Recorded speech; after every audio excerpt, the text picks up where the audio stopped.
The Sophia Chang Show. So I took this personality quiz that I'm like obsessed with and I'm like making all my friends take right now.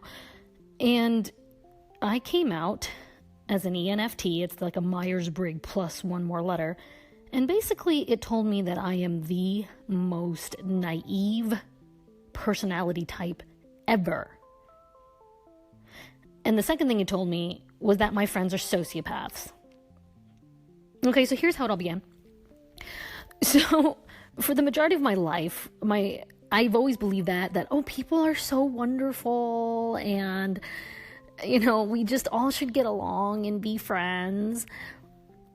Now, obviously, when you go through life with that mindset, you quickly get it beaten out of you. Now, in my case, I had it physically and literally beaten out of me repeatedly every single day of my life. And then it continued into adulthood, mostly emotionally, and psychologically for sure.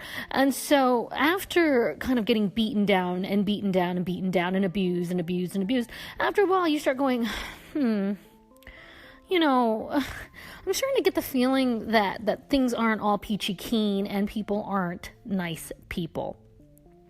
So, it all kind of came to a head where, I started to really come to grips with my anxiety, my depression. A lot of that happened with my TBI. So, the silver lining of having something as horrific as a traumatic brain injury is that it literally shakes up your neurons and your whole neurological structure so that you start to question and you're forced to reconfigure every way that you approach your life. You learn who your real friends are. You learn how to discern. You learn that most of the people in the world are complete and total selfish assholes. And so it's this huge awakening when you're this idealistic, super naive ENFP like me. Did I say ENFT? What? Brain fog. ENFP like I am. And so I remember, I was incredibly depressed, maybe like 2-3 months ago, and I remember I just couldn't get out of bed, and I felt so, it was just so dark and depressed. And I wrote to two of my confidants, and I said, I realized all these things about how, I've never been loved, and like I've never had anybody that I could trust, no human. You know what the coolest thing is? These two and then a third person joined in. All three people, none of them were like, oh, no, that's not true. Like, I hate people like that. Who are like, nah, everybody loves you. I love you. Like, fuck you. Where are you? Are you bringing me food right now? I don't think so. You don't love me. And so, I hate that kind of pat answer. But what I loved about these three people, and that's why these people are people whose opinions I actually trust, they said to me, that's 100% correct. Pretty much one by one, they're all like, boom, boom, boom, you are right. Nobody has and nobody ever will love you because humans are horrifically flawed. We are just terrible, vitriolic, miserable, pathetic little people. Like just horrible people. And they didn't say that. That's what I got from it. That's what I call paraphrasing in the editing world. And they basically were just like, no one but God can love you unconditionally.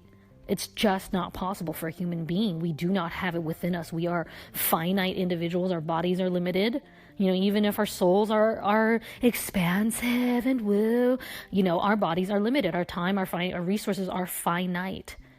And we don't have enough capacity to love in the way that will truly fill that deep, gaping chasm, that abyss of a hole that, lies deep in the dark recesses of our heart and then cries out in the night.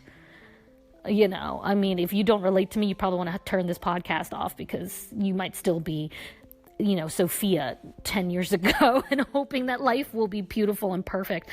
And so here I am, and one after another, these people that I trust with my very lives are telling me you are finally reaching true nirvana. This is the truth. You cannot rely on people. They are humans. They are fallible. They will fail you. And it reminded me of my favorite thing that the pastor of one of my two churches said. He said, the only thing that we can rely on is the fact that the people we love will fail us. And if you think they won't, you are in for a big surprise. I loved it. I loved it. I love real, practical truth like that, just delivered straight out. It is so comforting and it is so uplifting. It lifts you up more than any bullshit lie that, oh, good people are in the world. No, that's not what we need to hear. That's actually shooting our stupid special snowflake millennial little children in the feet. They expect that everyone's going to hand things to them. And when I say they, I mean reluctantly me, grows up thinking that life should be fair.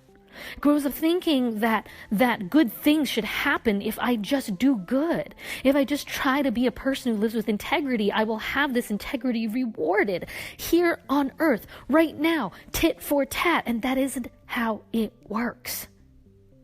And after being slung through the mud and dragged on chains my entire life, I finally woke up, like bottom of the barrel, grime under my fingernails, clawing my way to life, crying, so just hopeless and lost, because I realized that this will never happen for me. Nobody is here to save me. Nobody is coming. That's it. Nobody is coming to give me a hand and pull me out of that mud. No human. And all the friends, all the people who truly loved me and want the best from me, they were like, you got it, girl. You finally got it. And I think that was it just was so liberating. And yes, I had to grieve it. And I still sit here all like crying when there's cruelty, when things hurt me, my soft parts, which are like all over. And I still wear my heart on the sleeve, and I'm still very idealistic. I can't change the core essence of my being, my inherent personality and how I'm wired. Of course, I want everyone to get along. I want us all to be hugging everybody all the time and saying kind things and just loving on everybody, constantly. But it's not that way.